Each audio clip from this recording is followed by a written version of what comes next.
soir, donc, nous continuons le très beau récit de la princesse Kunti. La princesse Kunti est la mère des Pandavas, qui sont les héros de la Bhagavad Gita, ce morceau du Mahabharata qui est beaucoup plus connu. Elle est donc la mère des 5 Pandavas, et le récit de sa vie dans le grand poème du Mahabharata, en fait, n'avait jamais été traduit, n'avait jamais été considéré comme un cheminement spirituel, et j'ai eu la joie et le plaisir, il y a bien des années, de découvrir cela et d'écrire ce que j'ai appelé le yoga de la princesse Kunti, le cheminement spirituel de la princesse Kunti, la mère des Pandavas dans le Mahabharata. Nous allons ce soir aborder la 3e séquence qui est une des plus belles, sinon la plus belle. Mais auparavant, j'aimerais vous lire un texte de 2 pages tiré de mes Sentiers de l'âme, un texte écrit pendant la dernière guerre. Le cantique de Dieu. J'ai cherché Dieu. Et voici, Dieu était dans les étapes successives, dans la rencontre toujours inattendue de la vie. Je me suis adressée à tout ce qui professait Dieu, à tout ce qui disait sa gloire et sa sagesse. Et voici le visage qui ne trompe point, la parole qui ne dissimule point, la direction qui n'égare point et n'isole point, était au détour simple de la route, dans la supplication reconnue de mon cœur.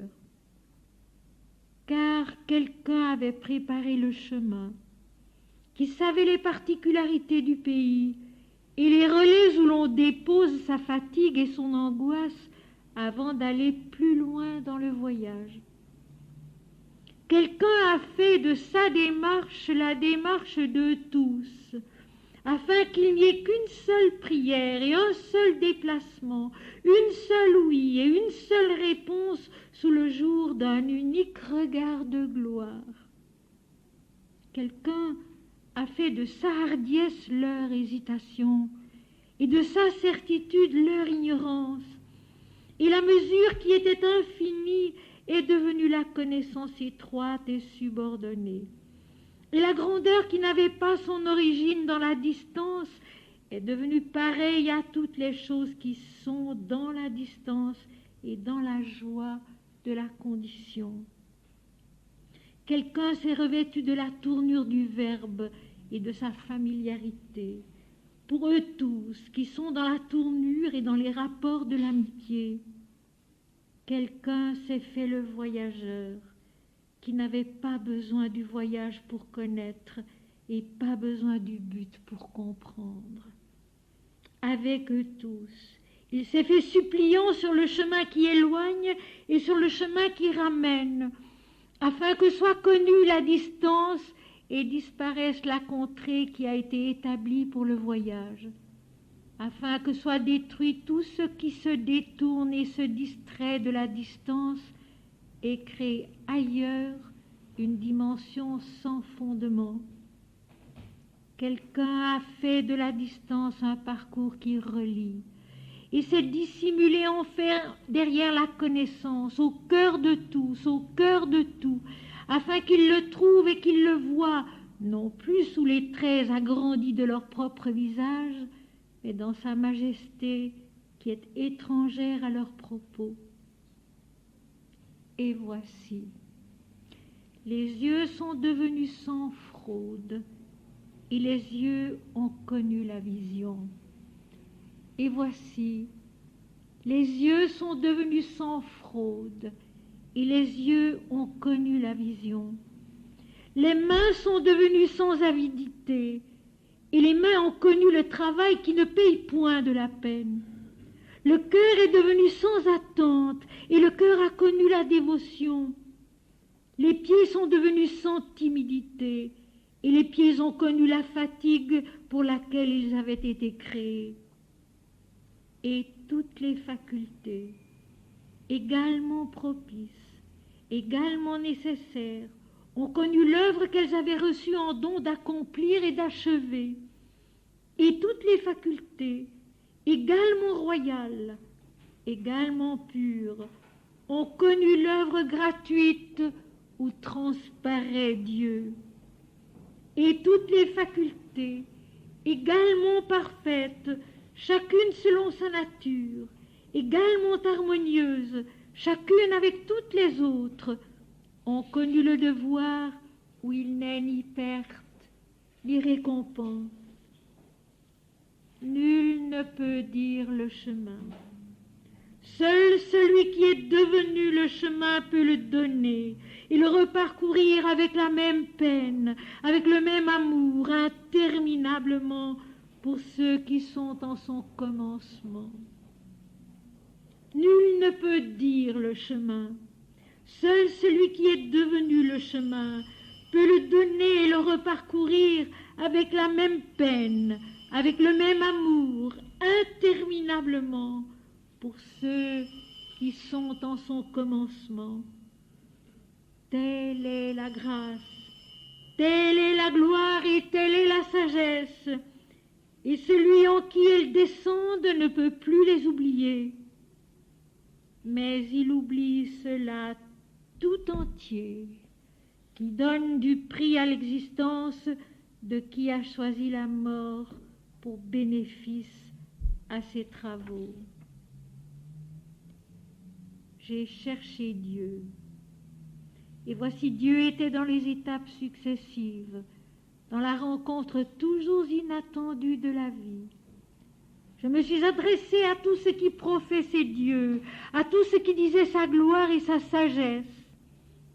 Et voici le visage qui ne trompe point, la parole qui ne dissimule point, la direction qui n'égare point et n'isole point, était au détour simple de la route, dans la supplication reconnue de mon cœur. Et puis, cette phrase qui correspond tellement à notre sujet de ce soir, et voici, les yeux sont devenus sans fraude, et les yeux ont connu la vision. Et puis, parce que c'est aussi dans la ligne de ce que nous allons voir ce soir, un petit paragraphe tiré de l'Ascension de Jésus-Christ. Dans la certitude de la contemplation divine qui exauce l'homme jusqu'à la vision de son immortalité, Jésus élevé pendant qu'il le regardait, reste le chemin de la vérité, de la vie divine, de l'esprit qu'il faut laisser s'accomplir en soi-même. Jésus reste le chemin de la vérité, de la vie divine, de l'esprit qu'il faut laisser s'accomplir en soi-même. Dès l'aube de la création, il est cet unique et irremplaçable parcours de la croissance universelle, de notre croissance qui monte à Dieu, du dedans de nous-mêmes, au-dedans de nous-mêmes, comme en l'univers et l'humanité, jusqu'à l'ultime intimité où se révèle notre éternité, le soleil qui brille inaltérablement au cœur de l'âme de tous et de chacun. Dès l'aube de la création, il est cet unique et irremplaçable parcours de la croissance universelle, de notre croissance qui monte à Dieu, du dedans de nous-mêmes, au-dedans de nous-mêmes, comme en l'univers et l'humanité, jusqu'à l'ultime intimité où se révèle notre éternité, le soleil qui brille inaltérablement au cœur de l'âme de tous et de chacun. Et c'est bien le soleil, l'âme de notre âme, que nous allons ensemble rencontrer avec la princesse Kunti ce soir.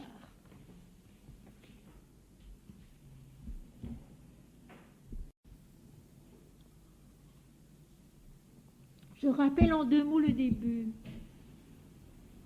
La princesse Kunti est encore une enfant, la fille du roi Kunti Boya, très pieux. Elle a, depuis son jeune âge, l'habitude de s'occuper des brahmanes que son père accueille dans son palais. Or, un jour, un brahmane particulièrement remarquable, connaissant les Védas, se présente devant le palais du roi Kunti Boya et lui demande d'être reçu et servi à la perfection pendant toute une année. Le roi Kunti Boya accepte, sachant que sa fille Kunti, donc encore une enfant, est capable de servir ce brahmane dont il est dit qu'il est à l'humeur irascible, c'est-à-dire qu'il a l'exigence totale du divin dans la vie et en nous. Et l'enfant Kunti se met au service de ce brahmane et pendant toute une année le sert sans commettre de faute, sans jamais lui déplaire. Et pourtant, il est un passage où il est dit que même lorsque le brahmane trouvait quelque chose à redire à tout ce qu'elle faisait et lui parlait en paroles dures, jamais elle ne fit quoi que ce soit qui lui déplut. Et je trouve remarquable cela parce que c'est vraiment la vie. Ce brahmane, c'est la vie, avec toutes ses exigences. La vie qui souvent, malgré toute la peine qu'on se donne, nous répond très mal. Nous répond avec des paroles dures et avec des exigences encore plus grandes, alors que nous nous sommes déjà donné toute la peine possible et que nous avions le sentiment que finalement, nous avions fait tout ce qui était en notre pouvoir, en nos facultés de faire pour la contenter. Une grande leçon, cela. Faire toujours tout ce qu'on peut. Faire toujours le mieux possible. Offrir en aumône, comme dit Jésus, l'intérieur de soi. Le meilleur de soi. Le plus pur, le plus vrai. Au mieux de nos facultés. Et si la vie a l'air de nous répondre d'une façon dure et ingrate, eh bien, ne pas lui en vouloir, lui sourire encore, accepter qu'elle soit mécontente et se dire simplement, eh bien, je tâcherai de faire encore mieux. C'est la seule façon de ne pas se décourager devant les difficultés, c'est la seule façon de surmonter les moments de découragement, les moments de désarroi, de tristesse, quand Dieu, la vie, a l'air de ne pas apprécier ce que nous essayons de faire. De toute façon, nous devons grandir encore, de toute façon, nous devons nous parfaire encore. Par conséquent, nous n'avons pas à juger de la réaction de la vie et Kunti continuer à servir le brahman avec tout son amour et au bout d'une année, le brahman s'est déclaré complètement satisfait. Et alors, il offre à Kunti une récompense. Et Kunti, qui a vraiment l'attitude juste de la piété, répond, mais je n'ai besoin d'aucune récompense. Tout a déjà été fait en ma faveur puisque toi, le brahman illustre et mon père avaient été contents de moi. Et le brahman insiste. Elle pense que c'est fini. Elle a bien fait son travail. Le brahman et son père ont été contents. C'est tout, c'est terminé. C'est un épisode terminé. Mais le brahman qui est Dieu en nous, le brahman qui est le cheminement de la vie en nous, c'est que ce n'est que le commencement et qu'il faut continuer, progresser, aller plus loin, monter plus haut. Alors, comme elle refuse de recevoir une faveur particulière, il lui donne un mantra. Ce mantra qui se trouve au début de l'Atharva Veda, qui est le plus ancien des Védas, qu'on récite au début de l'Atharva Veda, et il lui dit, chaque fois que tu auras le désir de voir apparaître devant toi un Dieu, tu n'as qu'à réciter ce mantra, et il viendra, il sera soumis à ton désir. Tu pourras lui demander ce que tu veux. Et Kunti reçoit ce mantra. Alors, qu'est-ce que c'est qu'un mantra? Un mantra, dit l'Inde, c'est une parole de vérité, une parole semence de la vérité en nous, qui naît directement de l'absolu, directement du sommet même du verbe de vérité. Et cela, mes amis, il ne faut jamais l'oublier, parce qu'on parle beaucoup de mantras aujourd'hui. On utilise beaucoup des mantras aujourd'hui, un peu à toute sauce, excusez-moi, mais un peu à toute sauce. Le mantra est une parole sacrée, une semence de vérité qui ne doit pas être utilisée en vain ou uniquement pour le confort et le bien-être personnel de l'homme. Le mantra n'a qu'une valeur et le mantra n'a qu'une destination, c'est de nous faire grandir en Dieu. Le mantra concerne Dieu en nous et pas l'homme. Le meilleur des mantras, c'est le nom de Dieu. Mon Seigneur et mon Dieu, notre Père qui es aux cieux, Om Shri Ram, Jai Ram, Jai Jai Ram.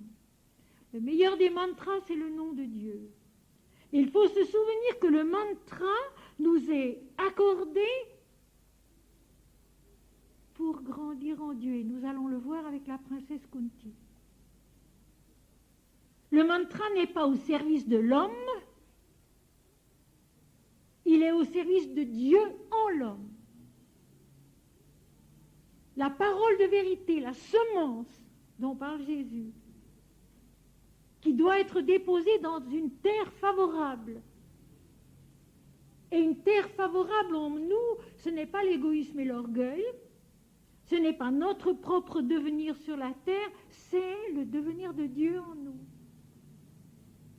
C'est notre croissance en esprit et en vérité. J'ai posé récemment dans le cours de Lausanne la question pourquoi cette recherche passionnée, si longue et continue d'une compréhension spirituelle des textes, une compréhension spirituelle de la Bible, de l'Apocalypse, des textes de l'Inde. Pourquoi? Tout simplement, mes amis, parce que Dieu est esprit. Et que Dieu veut être adoré en esprit et en vérité. Ce sont là, dit Jésus à la Samaritaine, les adorateurs que le Père demande. Tout simplement parce que Dieu est esprit. Et qu'il ne faut pas l'oublier. Que ce soit dans le Mahabharata, que ce soit dans les Védas ou les Upanishads, que ce soit dans la Bible, que ce soit dans l'Apocalypse, l'Ancien ou le Nouveau Testament, Dieu est esprit. Et il veut être connu, adoré en esprit et en vérité. Ce sont là les adorateurs que le Père demande. Alors le mantra ramené au service de l'homme, c'est en mésuser et en fausser la vertu. Il sera question de la vertu des mantras, la vertu, la beauté, la vérité en nous. Aimer Dieu pour Dieu, adorer Dieu pour Dieu, chanter Dieu pour Dieu et non pas pour soi-même. C'est ça le secret, c'est ça la clé. le brahman donne à Kunti des mantras qui se récitent au début de la Tarva Veda. Et la jeune fille reçoit cela comme quelque chose à quoi elle ne comprend rien du tout. Nous le verrons. Et c'est justement cela qui est bien, qui est juste. Et puis le brahman s'en va. Il disparaît. Dieu est venu, Dieu disparaît. Et à partir de ce moment-là, le roi Kunti Boya considéra sa fille avec un juste respect. Kunti Boya, qui est un adulte, se rend compte qu'il s'est passé là quelque chose d'important, à quoi il ne doit pas toucher, mais qu'il doit respecter. Et je voudrais juste donner une petite indication qui nous permettra de mieux comprendre l'une des premières phrases que je vais vous lire ce soir, car il va être question d'une conception divine, d'une rencontre divine et d'une conception divine. Bien sûr, Kunti maintenant, après ce service qu'elle a fait du Brahman, après avoir servi le Brahman, est capable de monter plus haut, de grandir, de commencer à connaître Dieu, de commencer à rencontrer Dieu. Et c'est ça le progrès qui l'attend, et un progrès qu'elle n'imagine pas et qu'elle ne pensait pas nécessaire et pas possible. C'est ça, adorer Dieu en esprit et en vérité. C'est accepter de grandir toujours. Parce que l'esprit est vivant. La vérité est vivante. Elle ne reste pas sur place dans un certain état, un point c'est tout. Elle avance avec la vie, avec toute la vie. Et elle nous enfante avec la vie, avec toute la vie, plus haut, plus loin, comme le disait Swami Ramdas. Alors Kunti ne sait pas que ce qu'elle a reçu du Brahman, c'est en conclusion du service qu'elle a réalisé, la possibilité d'aller plus loin, de grandir, de devenir majeure, de devenir une jeune fille, et puis de devenir mère de Dieu. Mais tout ça, elle ne le sait pas. Et l'aventure ne sera pas facile. Cette comparaison dans les écritures aussi bien bibliques qu'hindoues, et d'autres écritures aussi dans l'islam, avec une conception charnelle est fréquente et elle est juste. Parce que la connaissance de Dieu n'est pas quelque chose d'abstrait. C'est une incarnation en soi de toute la vie. C'est une transformation de toute notre vie, du bas en haut, de notre corps, de notre vie, de notre intelligence, de notre âme, de notre esprit. Et de même que la Vierge Marie, dont j'ai coutume de dire qu'elle est le sommet de la conscience pure de tout égoïsme et de tout orgueil, devenue capable de concevoir Dieu. Le sommet de la conscience pure de tout égoïsme et de tout orgueil, devenue capable de concevoir Dieu. Et de concevoir Dieu en esprit ou en chair, c'est la même chose. Elle était fiancée et quand l'archange Gabriel viendra lui annoncer qu'elle aura un fils, elle répond humblement elle aussi, mais comment cela se peut-il puisque je ne connais pas d'homme? Et l'archange lui répond, l'Esprit Saint te couvrira de son ombre et tu enfanteras un fils qui sera le fils du Très-Haut et que tu appelleras Jésus, etc. Eh bien, Kunti, elle n'est encore qu'une enfant. Elle va s'apercevoir qu'elle est devenue jeune fille et elle va rencontrer Dieu. Lorsque ce premier des brahmanes fut parti pour quelque autre voyage, je vous lis tout le paragraphe parce qu'il est beau. Lorsque ce premier des brahmanes fut parti pour quelque autre voyage, la jeune fille se mit à s'interroger au sujet de la vertu des mantras. Et elle dit en elle-même, de quelle nature sont ces mantras qui m'ont été accordés par cet homme à la grande âme? Je vais sans attendre éprouver leur pouvoir. » Alors qu'elle réfléchissait ainsi, elle perçut soudain des signes indiquant que sa formation approchait. Et sa formation étant survenue alors qu'elle n'était pas encore mariée, elle rougit de honte. Puis il arriva, comme elle était assise dans sa chambre sur un lit somptueux, qu'elle vit le globe du soleil se lever à l'est. Et tout ensemble, l'esprit et les yeux de cette jeune fille à la taille parfaite furent rivés fermement sur le globe du soleil.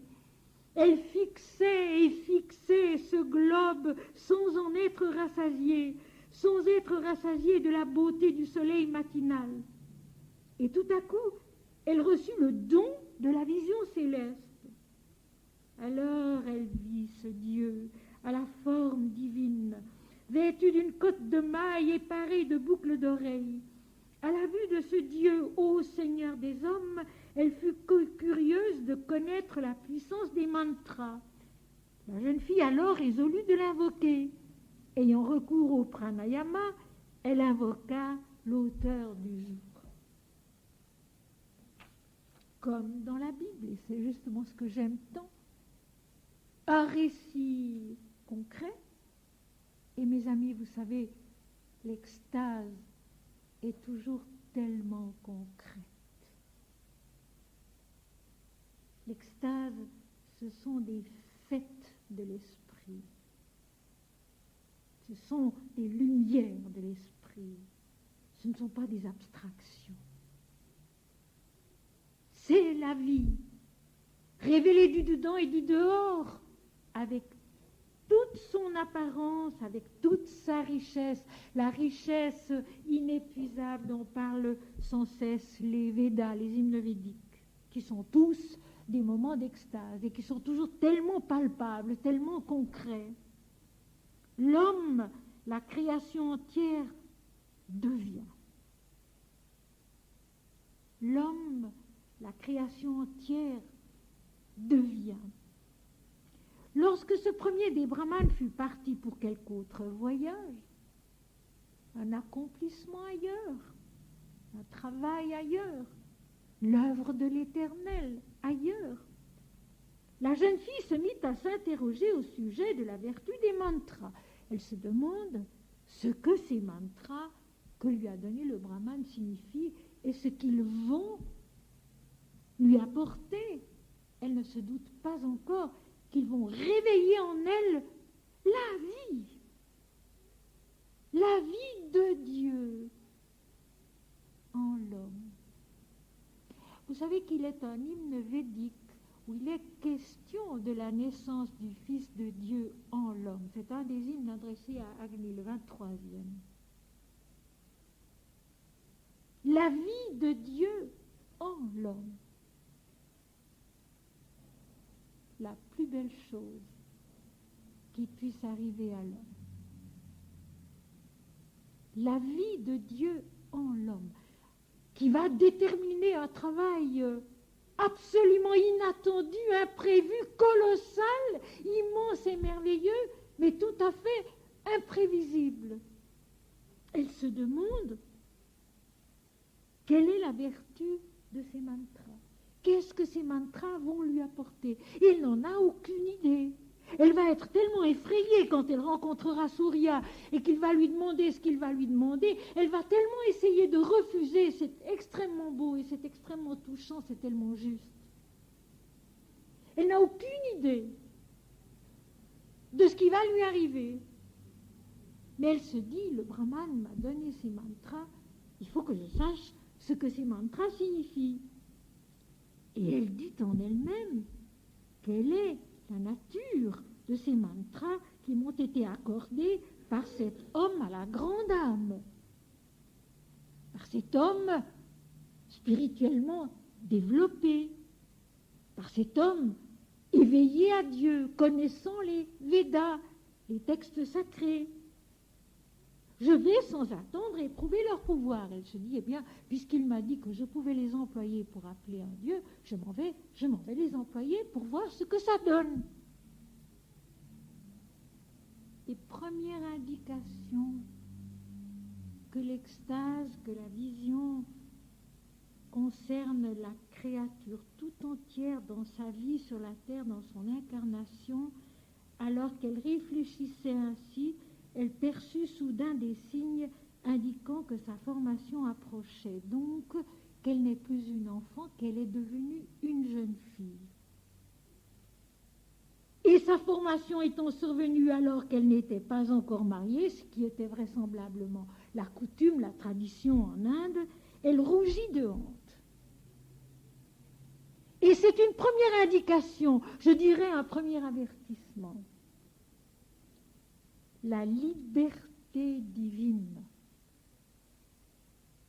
souvent très contraire aux traditions d'hommes.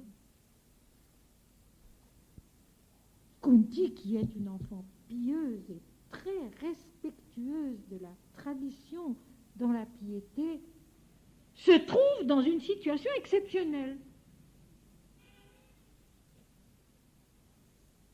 Dieu, l'esprit, est libre, mais cette liberté vient de sa plénitude, de sa vérité, et cette liberté ne fait jamais de mal. Le divin, le rishi, le saint, comme dit Ramakrishna, sont au-delà du bien et du mal, mais ils ne font jamais le mal.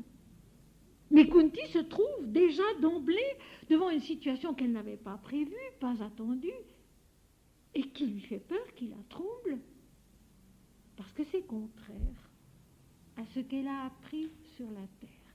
Et ça, c'est une indication très précise et très précieuse, parce qu'il en va toujours ainsi quand Dieu intervient dans une vie humaine. L'esprit bouscule nos habitudes. Il faut oser dire oui. Et nous allons voir ce soir la longue lutte de Kunti, cette lutte admirable, cette lutte qui est absolument juste.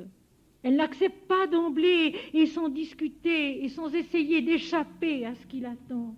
La prudence des saints, qui n'acceptent pas l'extase, qui n'acceptent pas les conséquences de l'extase sans une grande crainte et une grande humilité. Elle n'ose pas. Elle se cramponne à ce qu'elle a su être juste, à ce qu'elle a su être vraie. Et elle finira par céder quand elle comprendra que cela vient de Dieu seul et sûrement pas de son imagination à elle, surexcitée et qui s'abuse elle-même. Parce que c'est ça le grand problème. L'imagination de l'homme qui risque d'intervenir, de fausser le travail divin et de faire à sa tête ce qui serait de la légèreté, tandis que la liberté de l'esprit, c'est quelque chose de très grave, de très sérieux, mais d'inévitable quand on en est où en est Kunti. Elle a prouvé sa piété parfaite. Elle a prouvé son humilité parfaite, comme la Vierge Marie. Elle a servi le Brahman sans aucune idée d'importance personnelle. Elle a maintenant reçu la faculté de la vision divine. Et cette faculté de la vision divine va l'emmener très loin, puisqu'elle sera la mère de Saint Fils de Dieu.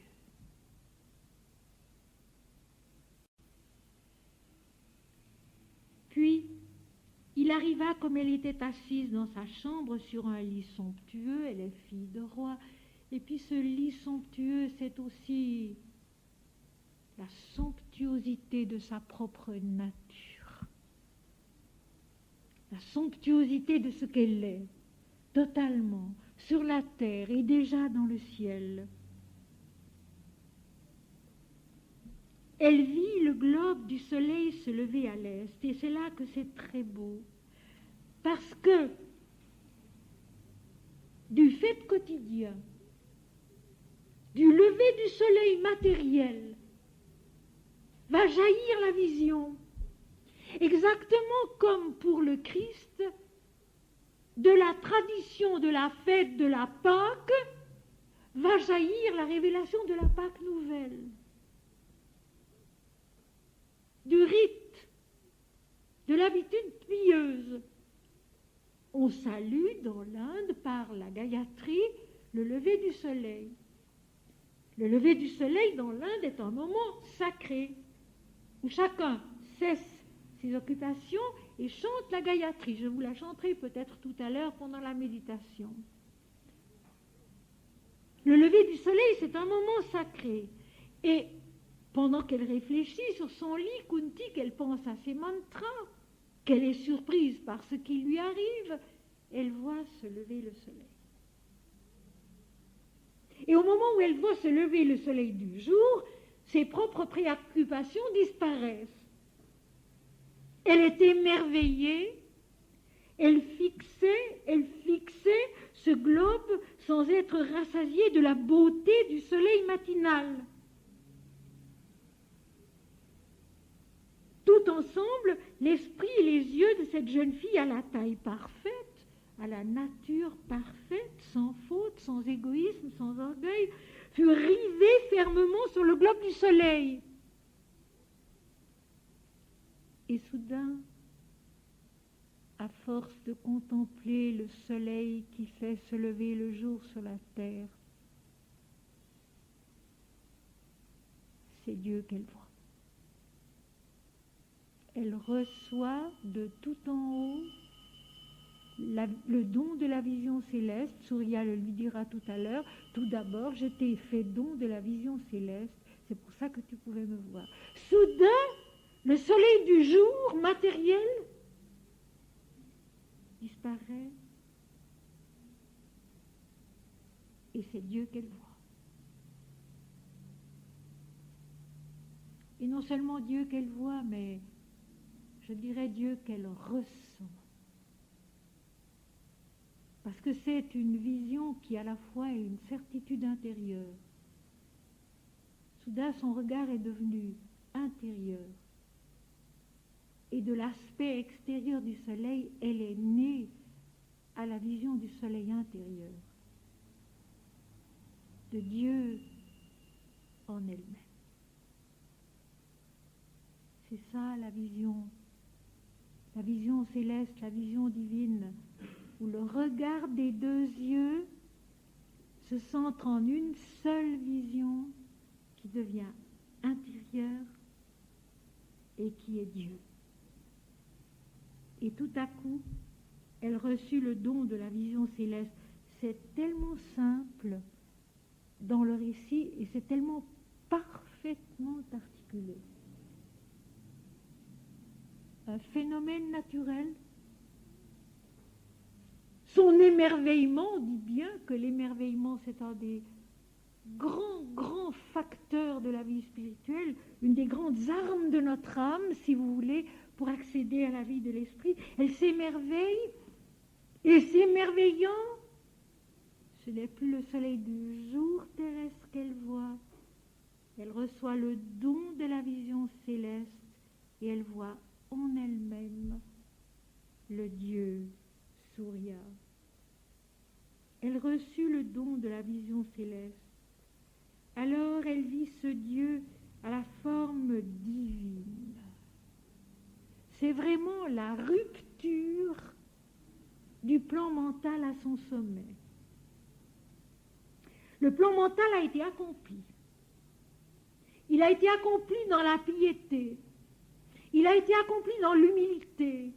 Il a été accompli dans la vérité. Je le disais hier soir à Lyon, il ne faut jamais mentir.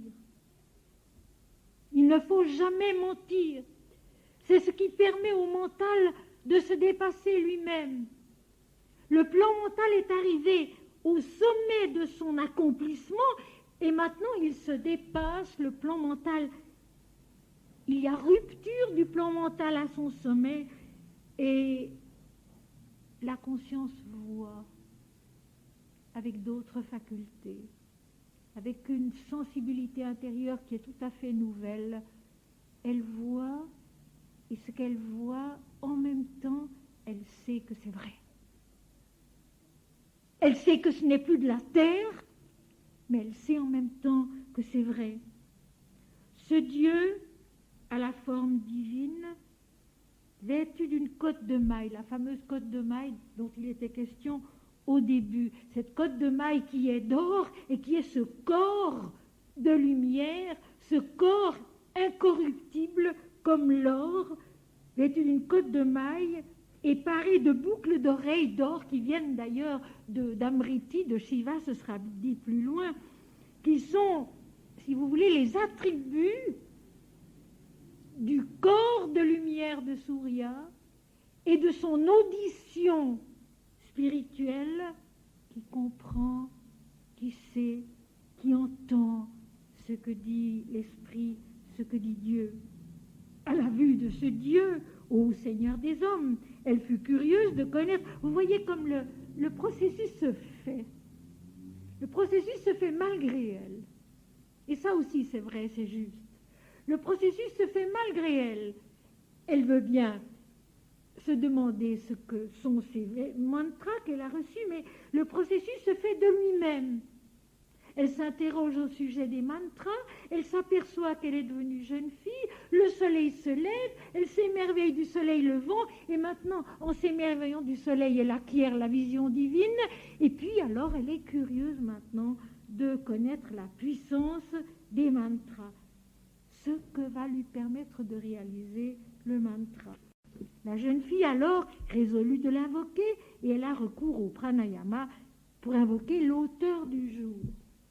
Le pranayama, c'est une suspension de la respiration suivant certaines règles définies, une sorte de yoga pour fixer l'esprit et le soustraire à tout milieu extérieur. Donc, il est bien évident que maintenant la vision de Kunti va devenir intérieure et non plus extérieure. Les deux prières crépusculaires du matin et du soir, faites par les brahmanes, et en fait beaucoup de rites religieux dans l'Inde, ne peuvent pas être accomplis sans ce pranayama, qui est au fond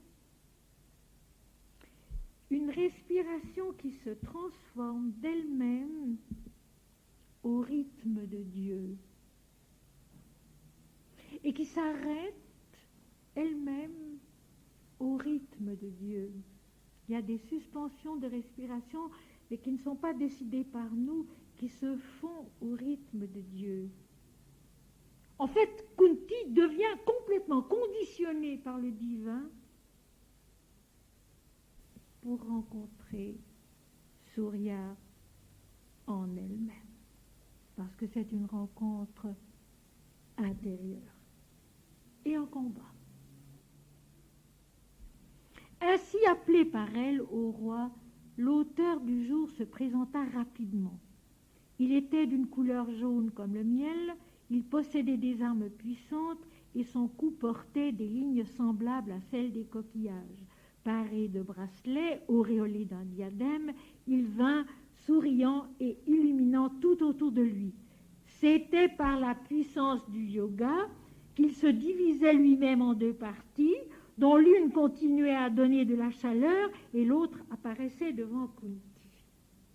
Je m'arrête ici. C'est aussi admirable cela. Ainsi appelé par elle, au roi, l'auteur du jour se présenta rapidement. Donc, le mantra chanté intériorise la conscience, la vision, les dispositions de Kunti, et le dieu du jour, Surya, se présente devant elle. Il était d'une couleur jaune comme le miel. L'apparence spirituelle de Surya, effectivement, est d'or. D'or transparent, d'or rayonnant comme le miel. Il possédait des armes puissantes, donc cette fameuse cotte de maille, inaltérable, et son cou portait des lignes semblables à celles des coquillages.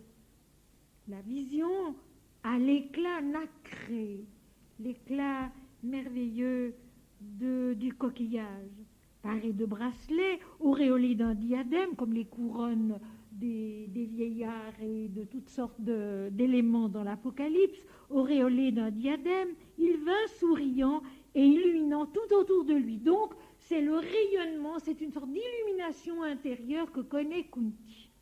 Elle se trouve soudain envahi par la lumière du dieu du jour, Surya.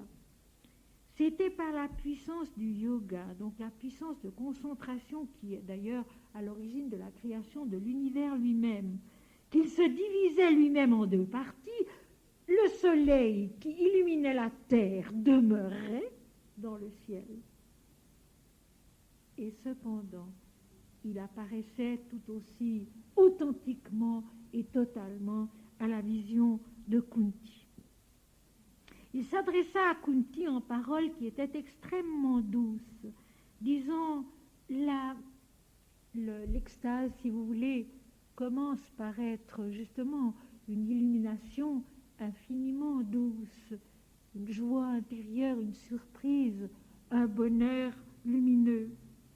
Il s'adressa à Kunti en paroles qui étaient extrêmement douces, disant « Ô aimable jeune fille, rendue supérieurement puissante par les mantras, je viens ici t'obéissant. » Et voilà une phrase qu'il faut bien comprendre. C'est que ce n'est pas Kunti par elle-même qui est capable d'acquérir la vision divine, d'appeler un Dieu auprès d'elle à son service, mais c'est Dieu en elle qui appelle Dieu et qui rencontre Dieu. Et ça, c'est une chose qu'il faut bien comprendre. Ce n'est jamais l'homme. Ce n'est pas l'homme par lui-même qui rencontre Dieu au fond de soi. C'est Dieu en lui, éveillé par la piété, par la purification de la piété, de l'amour divin, par la prière, par le service de Dieu et des hommes. C'est Dieu en lui qui rencontre Dieu. Ce n'est pas l'homme qui rencontre Dieu et qui réalise Dieu. C'est Dieu en lui, c'est l'Esprit en lui. Voyez-vous, c'est pour cela que dans l'Ancien Testament, il est dit au livre de l'Exode, « L'homme ne peut me voir et vivre ». Il faut bien comprendre cette phrase. Elle ne veut pas dire que lorsque l'Éternel Dieu apparaît à quelqu'un, celui-ci tombe foudroyé. Cette phrase très belle de l'Éternel dans l'Ancien Testament veut dire ceci: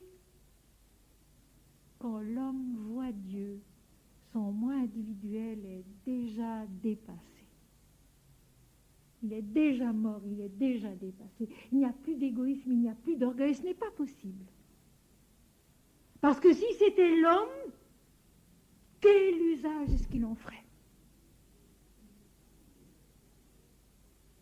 Parce que si c'était l'homme, quel usage est-ce qu'il en ferait? Il est capable de mal employer toutes les merveilles qui sont à sa portée. Aussi Dieu ne se connaît pas. Si l'homme est encore un tant soit peu attaché à soi, si c'est l'importance de l'homme qui veut savoir, qui veut connaître, Dieu se voit, Dieu se connaît, Dieu se rencontre à l'intérieur de la conscience du cœur et de l'âme quand le moi individuel déjà est dépassé, se tait, n'intervient plus. Donc, lorsque Surya dit à Kunti, « Ô aimable jeune fille, rendue supérieurement puissante par les mantras », ce n'est plus Kunti, c'est la puissance du mantra, c'est la puissance supérieure du divin dans le mantra, puisque j'ai dit tout à l'heure que le mantra était issu du verbe de vérité, né directement de l'absolu, et que c'est une parole de vérité, une parole sacrée, et qui ne doit pas s'employer n'importe quand et n'importe comment. Rendue supérieurement puissante par les mantras. Dieu maintenant parle en toi. Dieu maintenant appelle en toi. Par ces mantras qui sont d'origine divine. Je viens ici t'obéissant. Surya accomplit la volonté divine qui est contenue dans les mantras que Kunti a récités à ce moment-là. C'est Dieu qui fait. C'est Dieu qui sait. C'est Dieu qui est. L'homme n'intervient plus là. Et l'homme, nous allons le voir, craint. L'homme n'ose pas accepter. L'homme n'ose pas accéder. Il y aura combat. Mais c'est Dieu qui fait, et en fait, à partir de ce moment-là, Kunti ne peut plus reculer. C'est Dieu en elle, le mantra, l'apparition de Surya, les paroles de Surya et les actes de Surya. Je viens ici t'obéissant, obéissant à Dieu en toi, soumis comme je le suis à ton pouvoir, au pouvoir divin des mantras en toi, que tu as récités avec vérité, puisque tu les as reçus en vérité du Brahman. Que dois-je faire, ô reine? Dis-le-moi, car je ferai ce que tu me commandes. La prudence de la vision, la prudence de l'extase, qui va pas à pas et qui n'outrepasse pas les capacités et la résistance de l'homme. Et c'est une chose dont je m'émerveille toujours à nouveau, soit en lisant les livres des saints, soit dans d'autres circonstances. Il n'y a jamais brusquerie. Les choses viennent au moment où elles sont mûres, au moment où elles sont vraies, au moment où elles sont justes, et pas au-delà de nos forces, et pas au-delà de nos capacités. Donc Surya doucement lui dit, c'est la force divine des mantras qui t'a appelé en moi, je suis là, que veux-tu?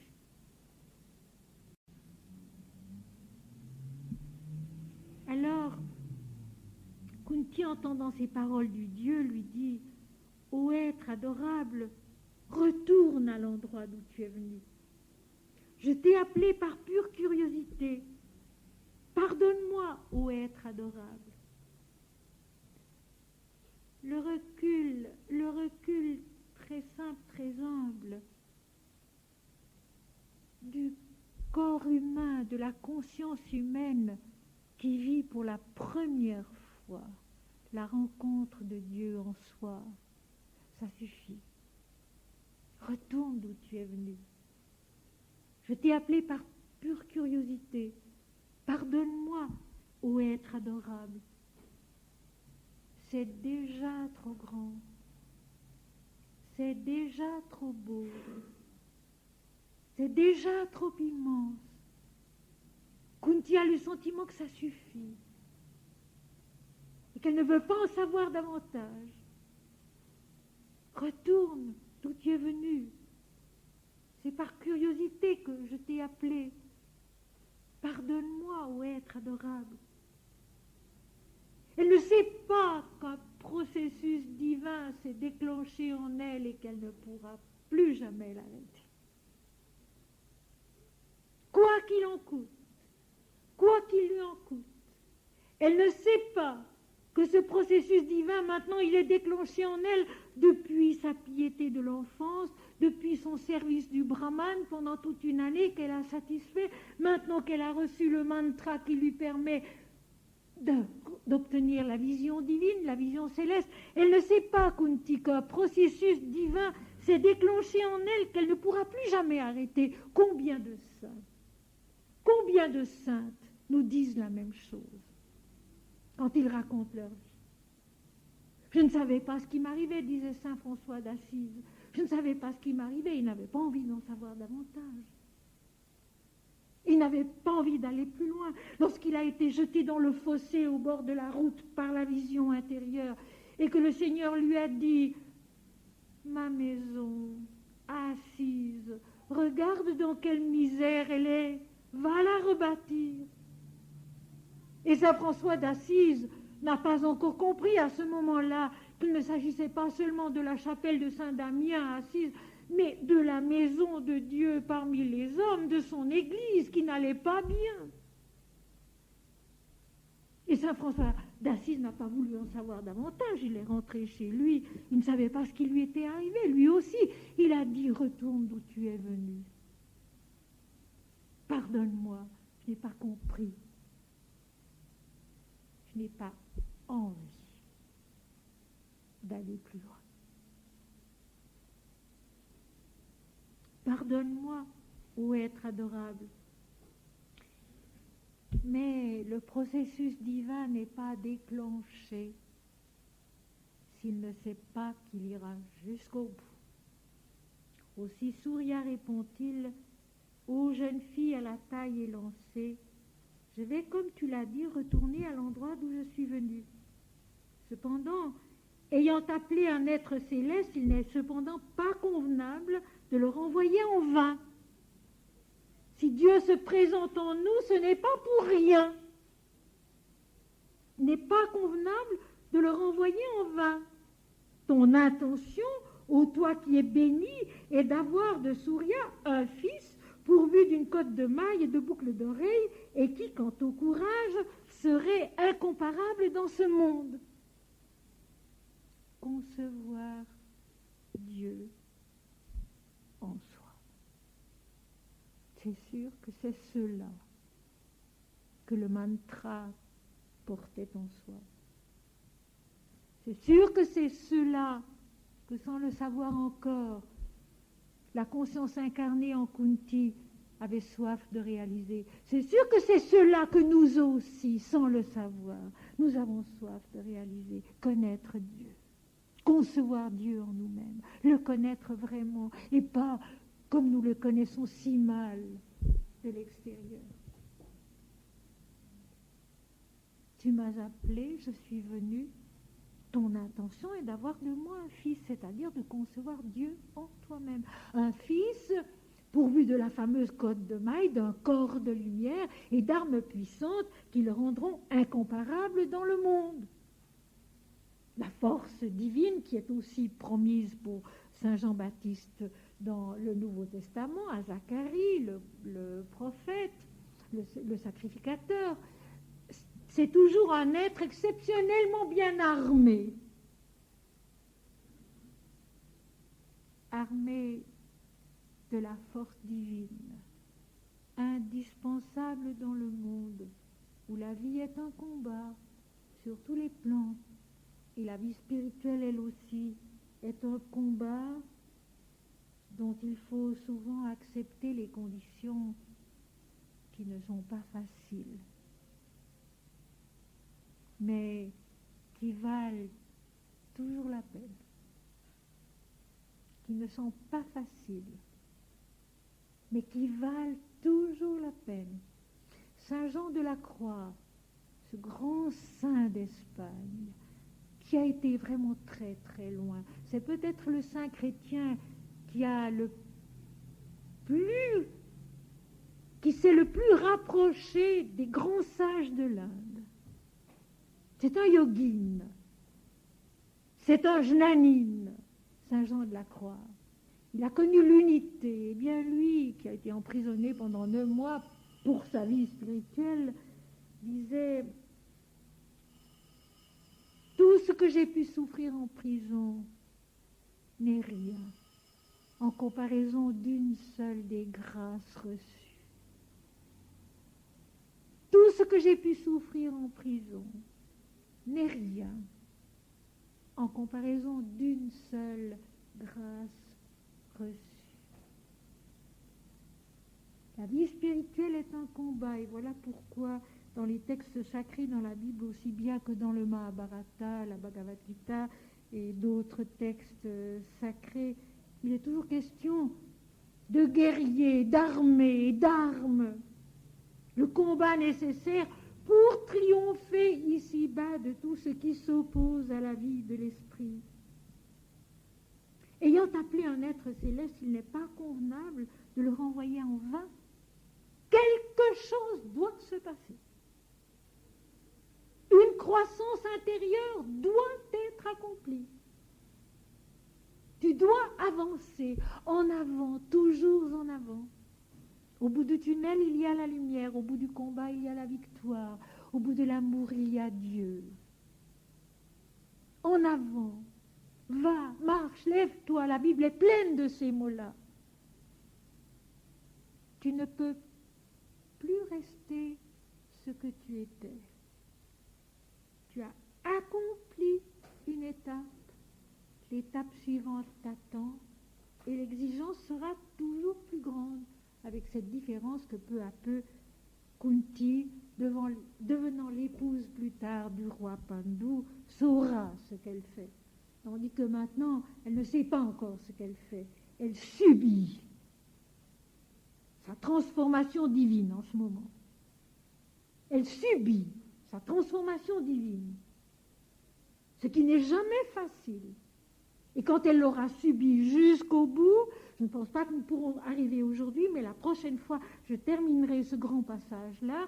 Quand elle l'aura assumé, vécu, subi jusqu'au bout, elle sera adulte et face au roi Pandu, son époux, elle saura ce qu'elle fait.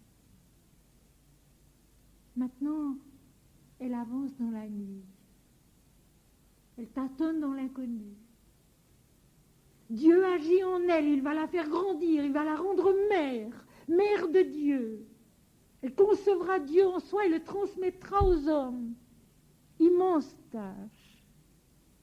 Pour le moment, elle est perdue, elle subit une illumination dont elle ne peut pas prévoir les conséquences et dont elle aura beaucoup de peine à accepter l'intensité. Ton intention, Dieu sait ce qu'elle attend, Dieu sait ce qu'elle cherche alors qu'elle ne le sait pas encore. Ô toi qui es béni, tu es sous la bénédiction du Seigneur, exactement comme à Marie, tu es béni entre toutes les femmes, le Seigneur est avec toi, tu auras un fils, etc. Marie aussi recule et dit, mais comment cela se peut-il? Et puis elle terminera aussi, c'est presque les mêmes mots. Marie finira par dire à l'archange Gabriel, qu'il en soit fait selon ta parole. Et Kunti répondra finalement à Surya, qu'il en soit ainsi. La même acceptation très simple. Ton intention, ou toi qui es béni, béni de Dieu, qui est en train de grandir dans la connaissance de Dieu, dans la possession consciente de Dieu, et d'avoir de Surya un fils divin, pourvu d'une cotte de mailles et de boucles d'oreilles, donc avec un corps inaltérablement lumineux et fort, avec des oreilles capables d'entendre l'esprit de vérité, et qui, quant au courage, serait incomparable dans le monde, donc invincible, le fameux cavalier blanc de l'Apocalypse qui sort en vainqueur et pour vaincre.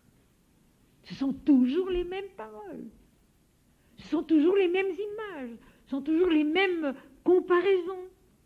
C'est pourquoi, aux jeunes filles, à la démarche à l'infantine, abandonne-toi à moi, tu auras alors aux dames un fils selon ton désir, une croissance divine intérieure, parce que toute la gestation du fils de Kunti, qui sera Kama, l'amour sur le plan humain, il sera d'ailleurs l'une des victimes de la Bhagavad Gita, mais Kama, c'est une des révélations du dieu Surya, qui est l'amour, la passion, le désir sur le plan terrestre. Tu auras un fils selon ton désir, c'est-à-dire que cela va déterminer en toi une croissance divine intérieure.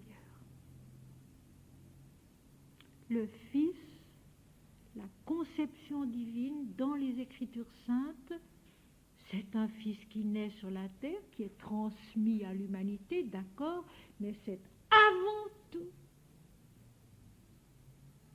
une conquête intérieure de celle qui le porte, une progression intérieure, une naissance de soi à Dieu.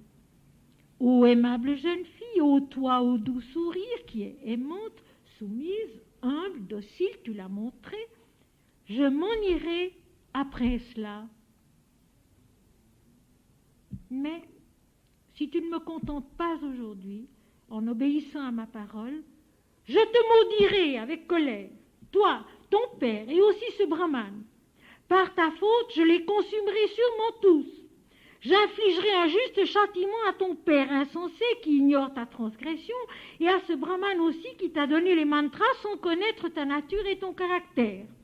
Là-haut, tous les êtres célestes sont dans le ciel, avec Indra à leur tête, qui me regardent avec des sourires moqueurs, parce que je suis déçue par toi, ô dame.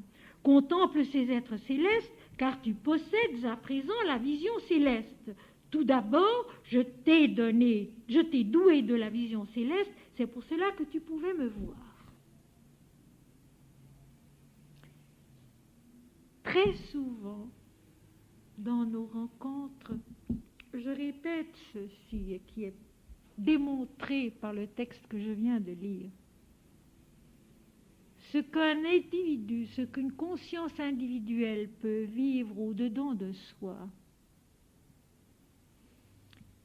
une illumination, une extase, une fécondation intérieure qui lui fait connaître et comprendre quelque chose de Dieu selon sa nature et sa vérité, selon l'esprit et non pas selon l'homme, n'est jamais vécu pour l'individu lui-même et pour l'individu seul, mais pour l'humanité entière. Tout est concerné.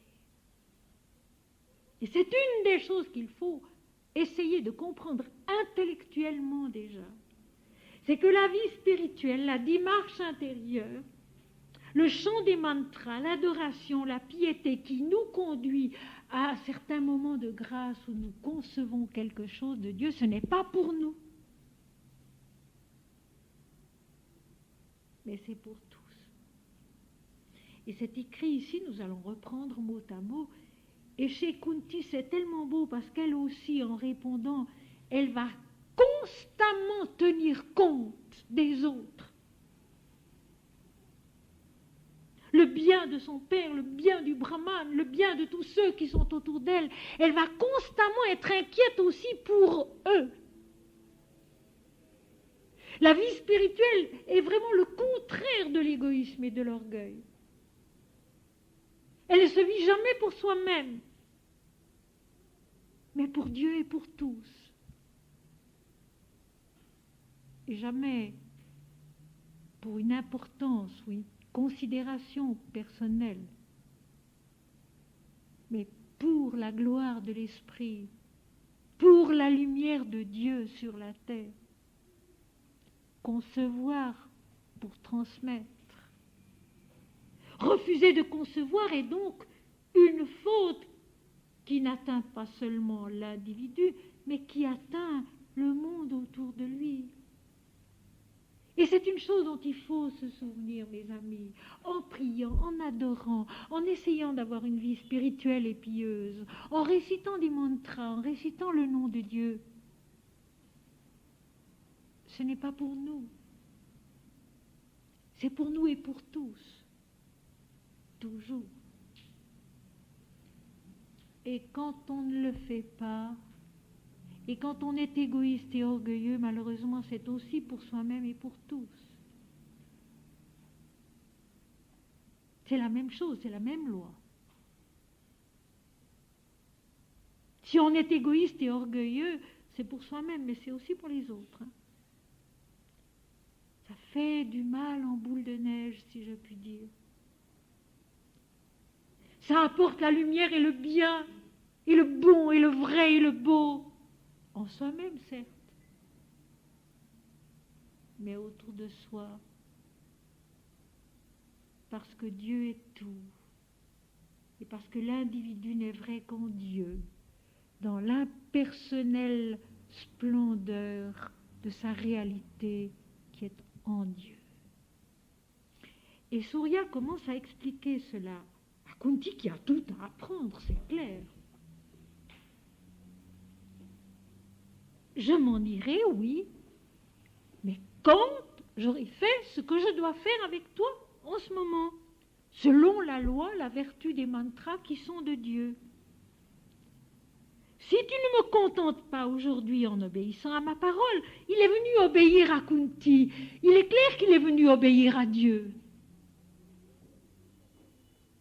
Il n'est pas venu obéir à la jeune fille qu'il a appelée. Il est venu obéir à Dieu en elle qu'il a appelée.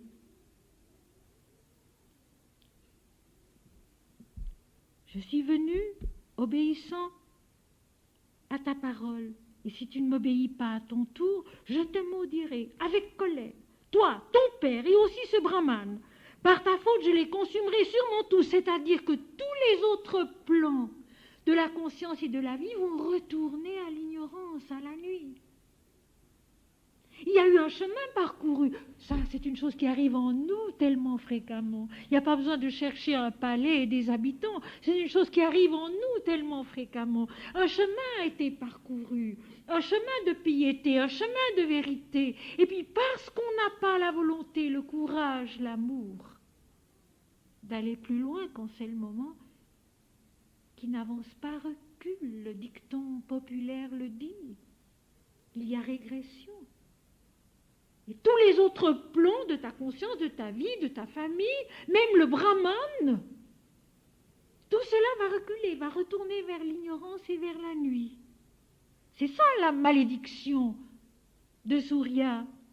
C'est, disons, l'accomplissement de la loi éternelle, c'est que si la conscience n'accepte pas d'avancer, de progresser dans la lumière, eh bien elle retourne vers la nuit, elle redescend vers la nuit. Je les consumerai sûrement tous, ils rentreront dans la nuit.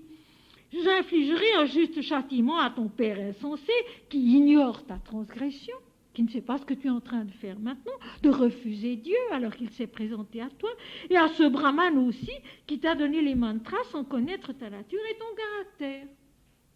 Ils ont agi comme des insensés, eh bien, ils seront entraînés aussi dans la nuit que tu es en train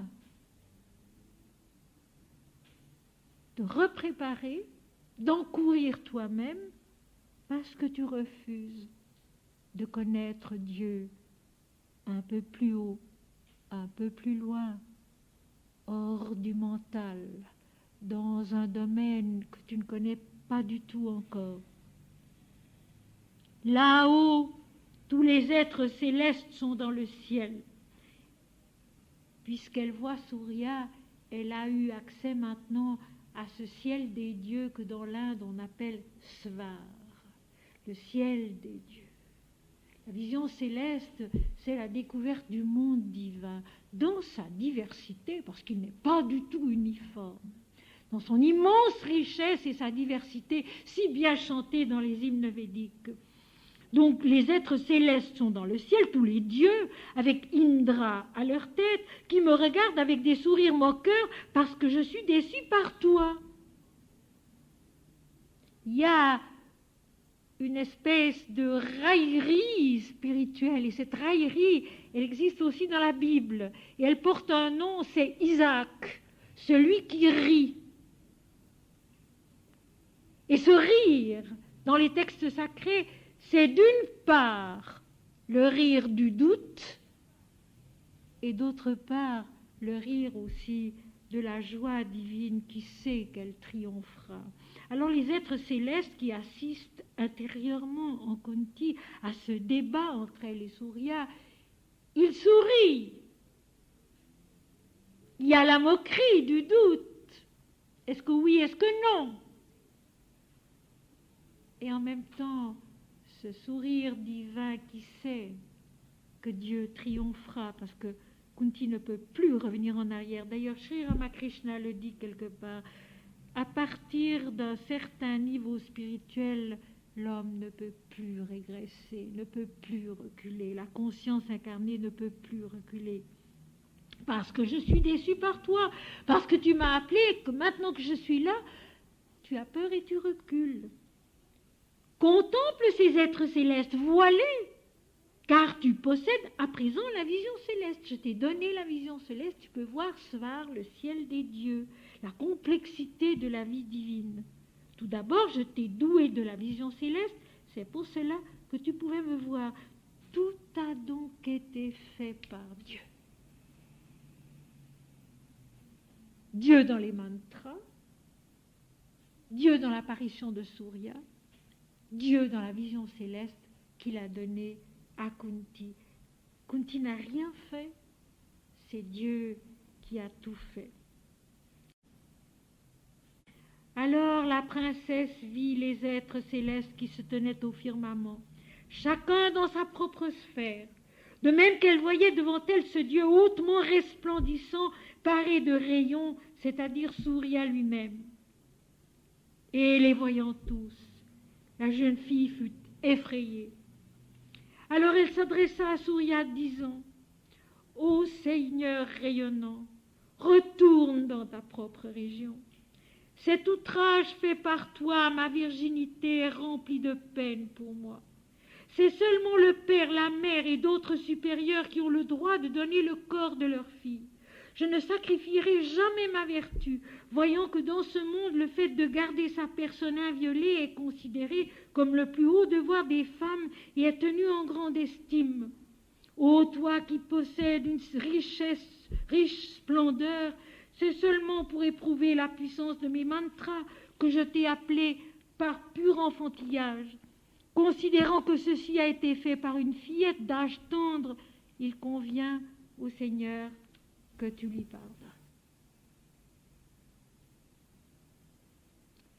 Marie répond à l'archange Gabriel, « Comment cela se peut-il, puisque je ne connais pas d'homme ?»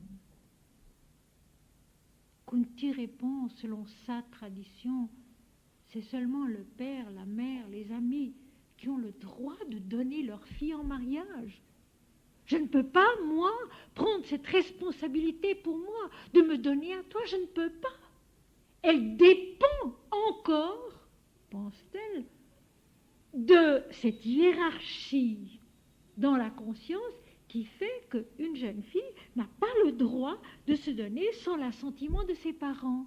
Et Surya va lui expliquer que dans ce domaine spirituel qui est devenu le sien, seul Dieu fait, seul Dieu décide, seul Dieu est le maître. Et comme je l'ai dit hier soir à Lyon, où je devais parler des chemins de la liberté, cette souveraineté de Dieu en l'homme, c'est notre liberté.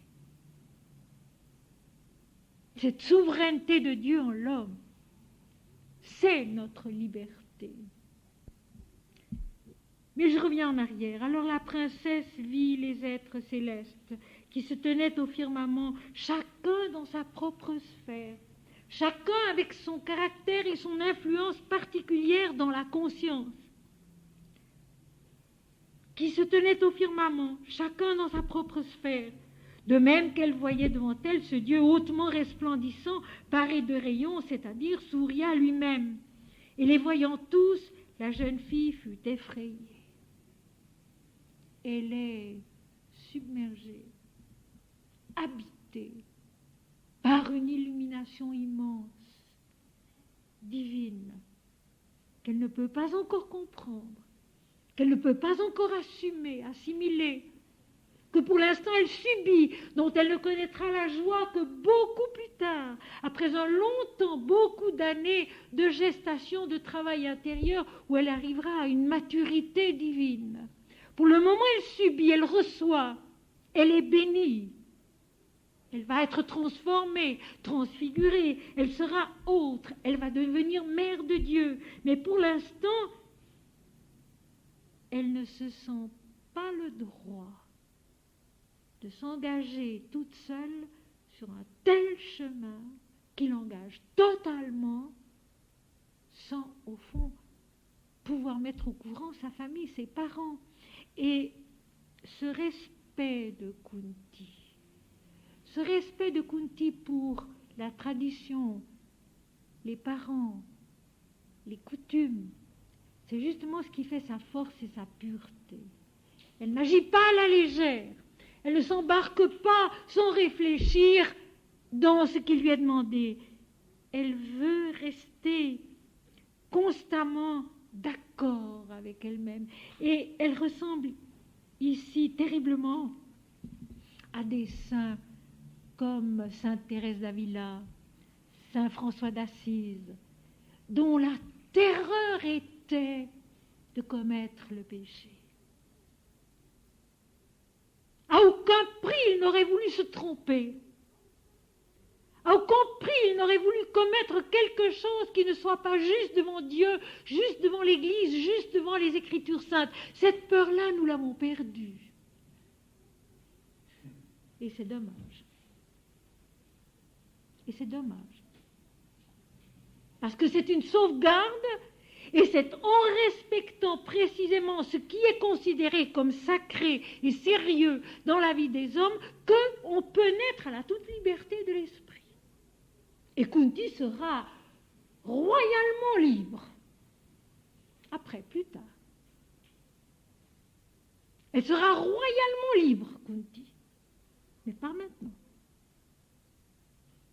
Maintenant, elle est encore l'enfant.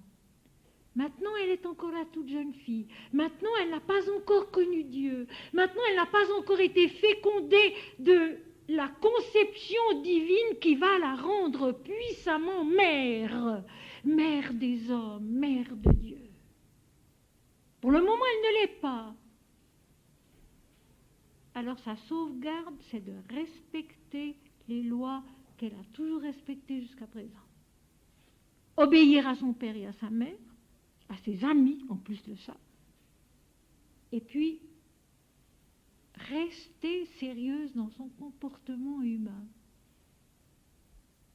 La sauvegarde, déjà très simplement, de la santé sur le plan humain. Si vous saviez, mes amis, je suis femme de médecin, si vous saviez, mes amis, les conséquences qu'ont les conduites licencieuses actuelles sur la santé des jeunes, si vous saviez cela, vous en auriez de la peine comme moi, comme mon mari, comme beaucoup d'autres. La licence d'aujourd'hui, où tout est permis, entraîne une augmentation des maladies à une allure galopante.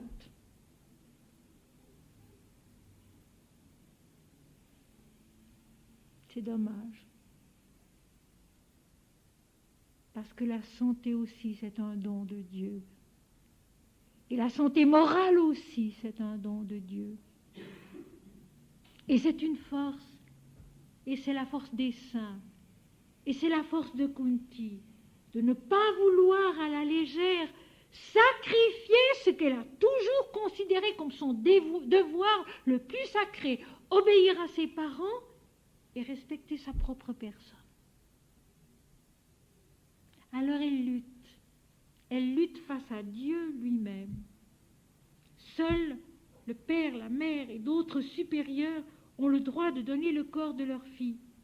Je ne sacrifierai jamais ma vertu, voyant que dans ce monde, le fait de garder sa personne inviolée est considéré comme le plus haut devoir des femmes et est tenu en grande estime, parce que cette personne inviolée ne concerne pas seulement le corps, mais la vie, la santé, l'intelligence, l'âme, le cœur, la conscience.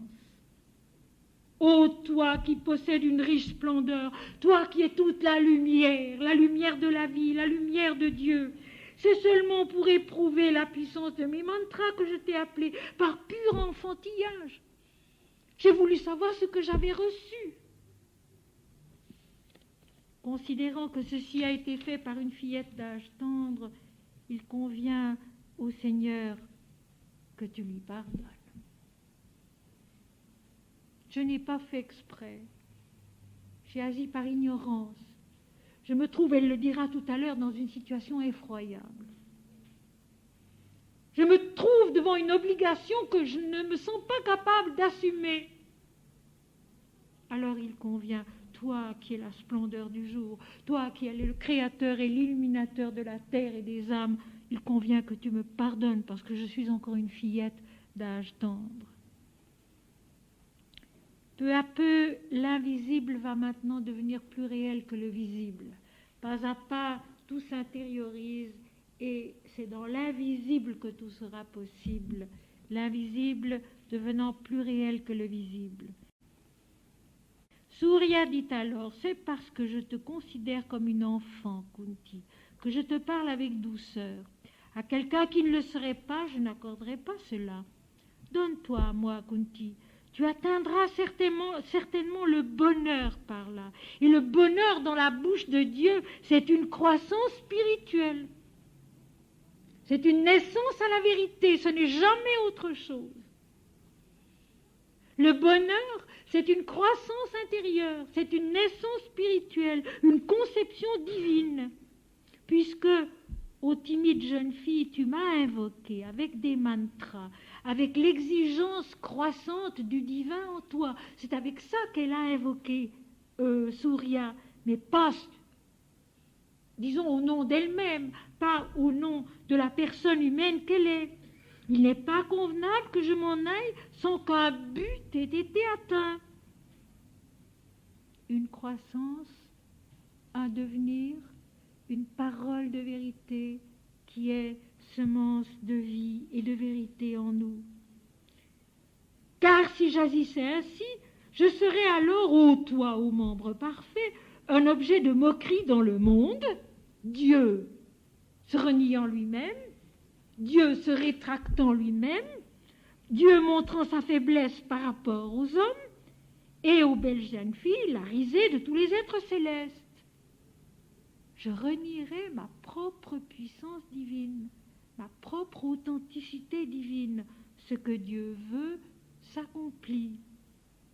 C'est pourquoi, donne-toi à moi, par là tu obtiendras un fils semblable à moi-même et tu seras aussi grandement glorifié dans le monde. C'est-à-dire que tu concevras la vérité de Dieu en toi et que dans le monde, tu acquerras aussi une maturité. Une maturité lumineuse, juste, vraie, bénéfique pour toi-même et pour le monde. Vaisampayana dit, Vaisampayana c'est le narrateur.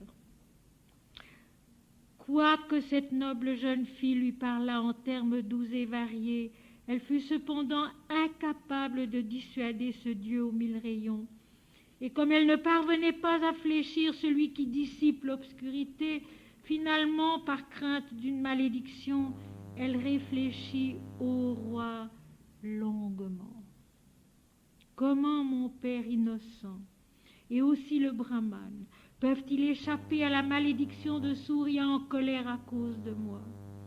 Quoique l'énergie et l'ascétisme soient capables de détruire les péchés, toutefois, d'honnêtes personnes, si elles ne sont pas d'âge mûr, ne devraient pas les rechercher inconsidérément. En agissant follement de la sorte, j'ai été placée aujourd'hui dans une situation effroyable. En effet, j'ai été livrée entièrement au pouvoir de ce Dieu. Maintenant, comment puis-je commettre ce péché de prendre sur moi, de me donner à lui? Le mental discute. Le mental, honnêtement, n'y voit pas clair et essaye de mettre les choses à leur juste place. Et je répète, c'est la prudence des saints. Lisez la vie des saints, lisez la vie des sages. Ils ont tous connu ces moments où intérieurement, en fait, ils ne se sentent pas dignes de ce qui leur est proposé. Ils ne s'en sentent pas mûrs et tout ce qu'ils ont appris jusque-là, déjà dans la vie religieuse, dans la piété, a l'air d'être à l'encontre de ce qui vient leur être proposé par Dieu. La liberté de l'esprit qui agit selon sa puissance et non pas selon nos conditions. Donc cette noble jeune fille lui parla en termes doux et variés. Elle fut cependant incapable de dissuader ce Dieu aux mille rayons. L'illumination est là. L'illumination est là. Il n'y a pas moyen de la renvoyer, de l'atténuer, de la chasser. L'illumination est là. Elle est prise, elle est submergée par la lumière de Surya et par sa puissance. Et comme elle ne parvenait pas à fléchir, celui qui dissipe l'obscurité, ce mot-là, il n'est pas mis là pour rien. Celui qui, justement, dissipe l'obscurité, enlève le doute, enlève la crainte, enlève la nuit. Finalement, par crainte d'une malédiction, elle réfléchit au roi longuement. Et elle se demande, comment mon père innocent et aussi le brahmane peuvent-ils échapper à la malédiction de Surya en colère à cause de moi? Ce n'est pas à elle-même qu'elle pense. Elle pense à son père. Elle pense au brahmane. Elle pense aux autres. Comment les autres peuvent-ils échapper à la colère de Surya à cause de moi? Je ne le contente pas. Je ne me sens pas la force le droit de le contenter, mais finalement, la malédiction va retomber sur eux. Quoique l'énergie et l'ascétisme, donc la pratique des mantras, la pratique du yoga, la pratique des textes sacrés, soient capables de détruire les péchés, les erreurs, toutefois, d'honnêtes personnes, si elles ne sont pas d'âge mûr, si elles sont trop jeunes, si elles ne sont pas prêtes, ne devraient pas les rechercher inconsidérément. Kunti ne se sent pas prête. Kunti ne se sent pas digne. Elle est humble, elle est vraie, elle n'anticipe pas et ne pense pas que ce qui lui arrive est tout à fait normal et légitime. Et c'est une recommandation, cela. Une recommandation pour tous ceux qui se donnent à la vie et à la recherche spirituelle. De ne pas s'embarquer n'importe comment dans des directions qui ont l'air merveilleuses parce que je suis ceci, je suis cela. Non. Je n'ose pas, je ne suis pas prête, je suis trop jeune, je n'en ai pas la maturité, je n'ai pas le droit. C'est ainsi que Dieu seul fait. Quand l'homme, lui, garde une retenue, une discrétion, une humilité qui sont vraies, alors Dieu fait, parce que Dieu connaît la maturité de sa créature, connaît la maturité de la conscience dans laquelle il se manifeste. Les personnes qui ne sont pas d'âge mûr ne devraient pas les rechercher inconsidérément. En agissant follement de la sorte, j'ai été placée aujourd'hui dans une situation effroyable. Je suis face à Dieu qui veut se faire connaître à moi et je n'en sens pas le droit, pas la maturité. Je suis encore une enfant soumise aux règles de la vie sur la terre. Tourmentée par la crainte de la malédiction et plongée dans ses réflexions, un extrême engourdissement frappa ses sens. Et elle était si troublée qu'elle ne pouvait pas décider que faire. Redoutant d'un côté au roi le reproche de ses amis si elle obéissait au Dieu, et de l'autre sa malédiction si elle lui désobéissait, la jeune fille enfin, au premier des rois, dit avec timidité au Dieu des paroles tremblantes. Ô Dieu, comme mon père et ma mère et mes amis vivent encore, cette violation de mon devoir ne devrait pas avoir lieu. Et puis, elle ajoutera autre chose qui précisément fait le pas suivant. Je vais donc m'arrêter là pour le moment. C'est malgré tout le commencement de l'extase. Elle réfléchit. Elle est honnête envers elle-même. Elle est dans une attitude vraie, profondément et humble, tourmentée par la crainte de la malédiction. Elle croit en la malédiction du Dieu si elle ne lui obéit pas. Et plongée dans ses réflexions, un extrême engourdissement frappa ses sens. C'est le commencement du samadhi, c'est le commencement de l'extase.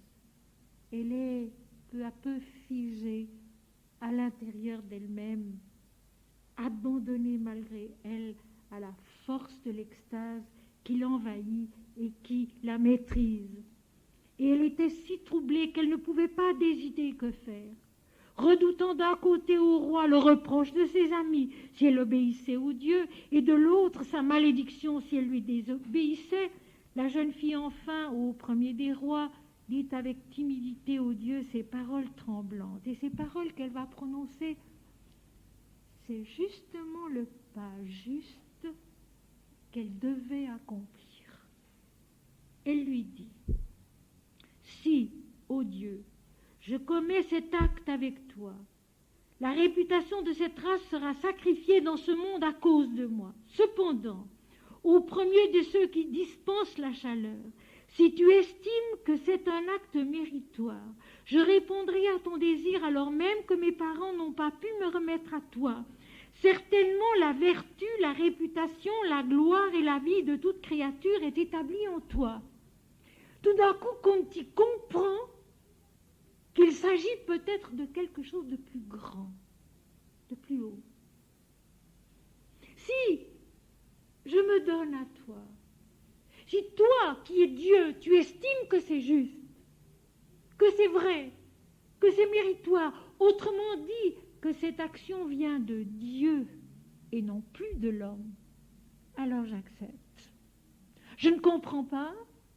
Il me semble que je vais compromettre la réputation de toute ma race. Je ne comprends pas, mais si toi qui es Dieu, tu estimes que c'est un acte juste, un acte méritoire, un acte qui vient de Dieu et non plus de l'homme, à ce moment-là, j'accepte certainement la vertu, la réputation, la gloire et la vie de toute créature est établie en toi. Donc tu es la vérité, tu es la vertu, tu es la sainteté, tu es la pureté.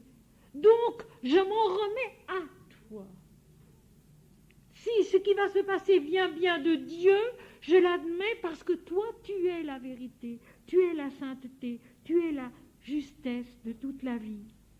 Entendant ces paroles de sa part, Surya répliqua: ô toi, ô doux sourire, ni ton père, ni ta mère, ni aucun de tes supérieurs ne peut te donner. Puisse le bien t'advenir, ô belle jeune fille, écoute mes paroles. Et là, nous retrouvons une parole du Christ dans l'Évangile selon saint Matthieu, au chapitre 23, verset 9, quand Jésus attaque les pharisiens en répétant hypocrites, pharisiens, hypocrites, etc. N'appelez personne ici-bas votre Père, car un seul est votre Père, c'est le Père qui est dans les cieux. Ton Père terrestre, ta mère terrestre, tes amis terrestres n'ont pas cette autorité sur toi que j'ai moi, qui suis Dieu, et qui suis ton véritable Père, ta véritable mère. L'homme dépend de Dieu seul, mais il acquiert cette liberté-là quand il agit au nom de Dieu, dirigé par Dieu, inspiré par Dieu, et pas pour d'autres raisons. Le saint, le yogin, le religieux est au-delà du bien et du mal, mais il ne fait jamais le mal. N'oublions pas cela. Le saint, le sage, le religieux est au-delà du bien et du mal, dans la liberté de l'esprit, mais il ne fait jamais le mal. Alors Surya instruit Kunti. Il y a tout un travail qui se fait dans l'extase, comme toujours. Ni ton père, ni ta mère, ni aucun de tes supérieurs ne peut te donner. Puisse le bien t'advenir, ô belle jeune fille. Écoute mes paroles.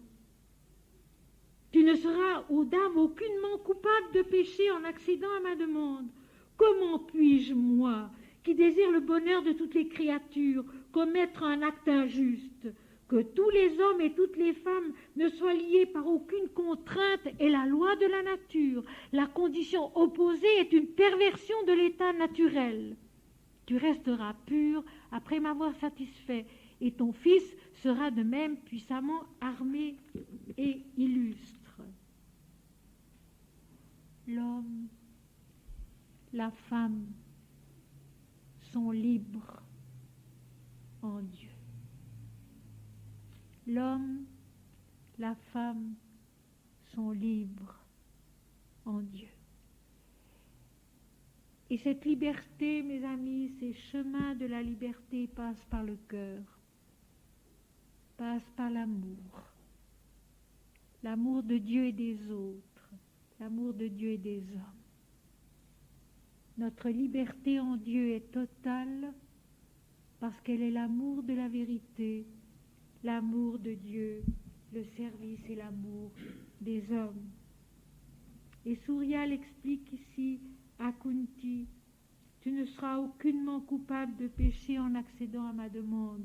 Concevoir Dieu en soi, c'est le but de l'existence terrestre, de l'existence humaine.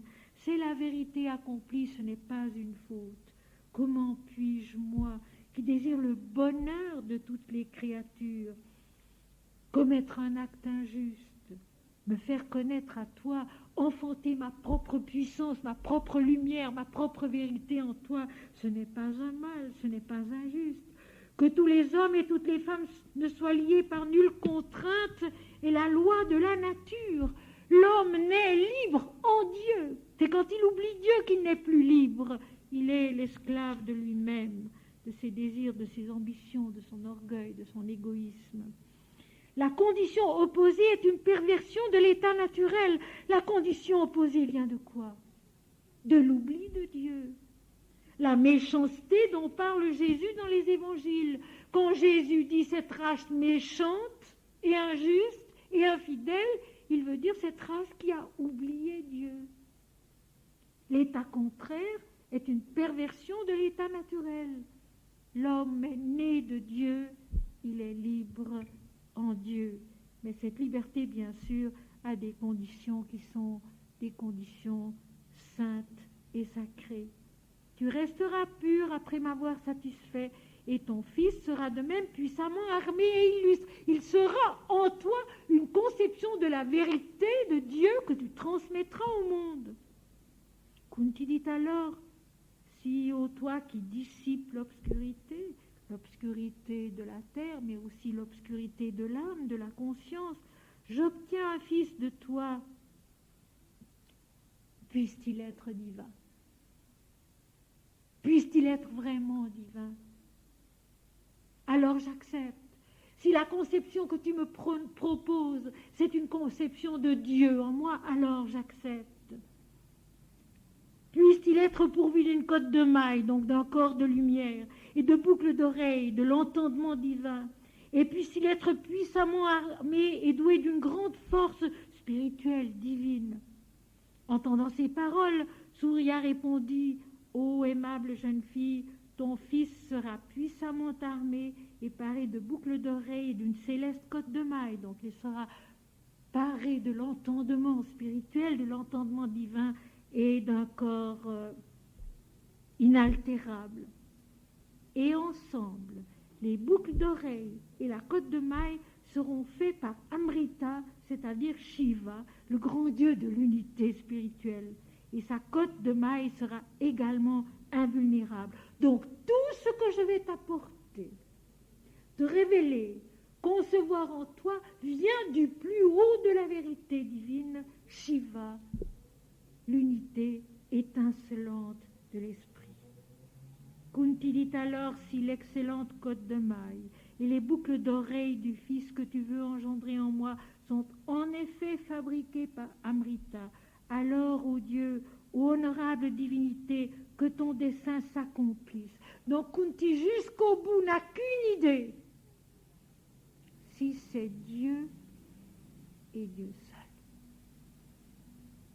Si c'est Dieu et Dieu seul, alors j'accepte. Mais pas autrement. Si c'est Dieu et Dieu seul, cette prudence parfaite, intérieure du vrai saint, du vrai sage, du vrai mystique, qui ne s'engage pas à la légère, qui est submergé par la vision divine qui le visite, mais qui même à l'intérieur de l'extase reste maître, comme le dit Swami Vivekananda, discrimine sagement, humblement, pour ne pas être abusé par sa propre imagination, mais pour qu'il s'assure que tout vienne de Dieu et Dieu seul. Si tout cela vient de Amrita lui-même, l'immortalité, alors, ô Dieu, ô honorable divinité, que ton dessein s'accomplisse. Puisse-t-il être puissant, fort, énergique et beau comme toi, et puisse-t-il être aussi doué de vertu. La joie naît. La joie naît en Kunti. Puisse-t-il être puissant par l'esprit, fort, divinement, énergique, par les mantras, par le verbe de vérité, et beau, rayonnant, comme toi, et puisse-t-il être aussi doué de vertu. Surya dit alors aux princesses, aux excellentes jeunes filles, ces boucles d'oreilles m'ont été données par Aditi. Aditi, la conscience indivisible de la mer à son sommet, une avec l'absolu. Surya ne pouvait donc pas assurer Kunti d'une provenance plus haute. Aditi, c'est la mère divine à son sommet. Aditi veut dire sans attribut. Donc la mère divine, une avec l'absolu, pas encore manifestée, pas encore différenciée de l'absolu. Donc tout ce que je t'apporte vient de l'unité essentielle, immuable de l'absolu lui-même, m'ont été donnés par Aditi. Ô femme timide, je veux les remettre de même que cette excellente côte de maille à ton fils. Donc ce que tu concevras naîtra du plus haut en Dieu lui-même. Je veux les remettre de même que cette excellente côte de maille à ton fils. Kunti dit alors fort bien, ô honorable, si mon fils, ô Seigneur de lumière, devient tel, je veux, comme tu l'as dit, te satisfaire. Entendant ces paroles de sa part, Surya dit qu'il en soit ainsi, et cet ordonnateur des cieux donna un fils à Kunti. Alors cette jeune fille fut frappée de stupeur, et cette femme honorable tomba sur son lit, privée de ses sens. C'est donc le samadhi. Elle est totalement inconsciente d'elle-même, elle est consciente de Dieu seul. Puis Surya, s'adressant à elle, lui dit, je vais maintenant partir, ô toi, ô ange gracieuse, tu enfanteras un fils qui deviendra le premier de ceux qui manient les armes de l'esprit, de la vérité, et en même temps, tu resteras intact. Alors, ô premier des rois, le très resplendissant Surya allait partir, et la jeune fille lui dit timidement, qu'il en soit ainsi, qu'il en soit fait selon ta parole. Et après le départ de Surya, la jeune fille retrouva sa conscience. C'est donc l'histoire d'une extase. C'est l'histoire d'une visite de Dieu dans la conscience de l'homme, avec tous les jolis détails qui font que cet événement merveilleux jaillit de la vie elle-même, jaillit de la piété de la jeune fille, de son service du brahman, de son respect de ses parents, de son respect des traditions, et puis du lever du jour. À partir de là, parce que Dieu vient, et parce que la conscience humaine est prête et pure, Dieu peut apparaître, se faire voir, se faire connaître dans toute sa splendeur. Et nous rejoignons ici l'une des béatitudes du Christ. Heureux ceux qui ont le cœur pur, car ils verront Dieu. Heureux ceux qui ont le cœur pur, car ils verront Dieu. Ils verront Dieu. Ils connaîtront Dieu. Ils comprendront Dieu. Et de ce fait, comme Kunti avec son fils, ils pourront transmettre Dieu, la vérité divine, aux hommes dans le monde.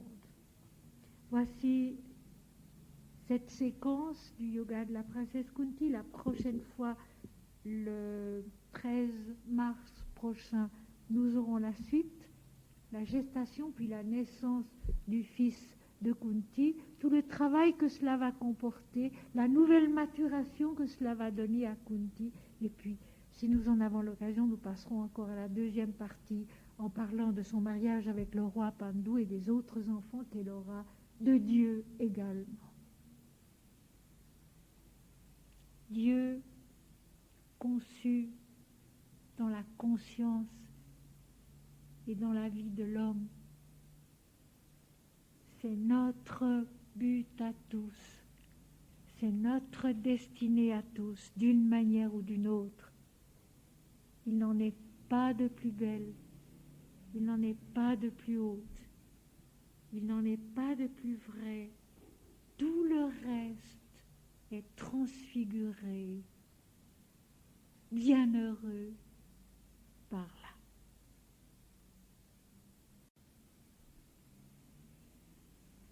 Et maintenant, mes amis, nous allons peut-être aérer un moment, si vous en éprouvez le besoin. Les personnes qui ont la nécessité ou le désir de partir peuvent le faire, et puis ensuite nous passerons à la méditation.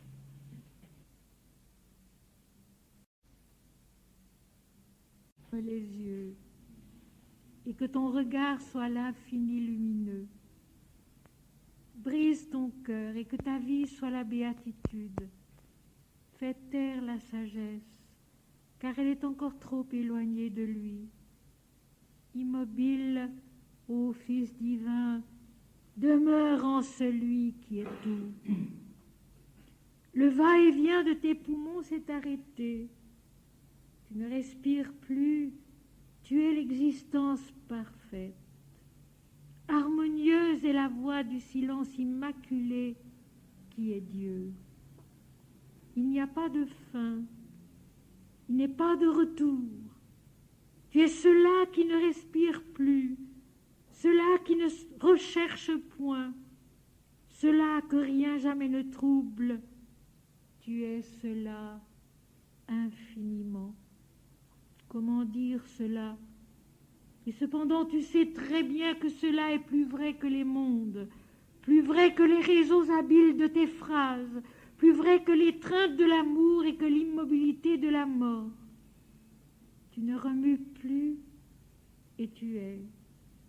Ce n'est pas une extase ni une absence. Tu es, et cela suffit pour apaiser toutes les nostalgies des millénaires.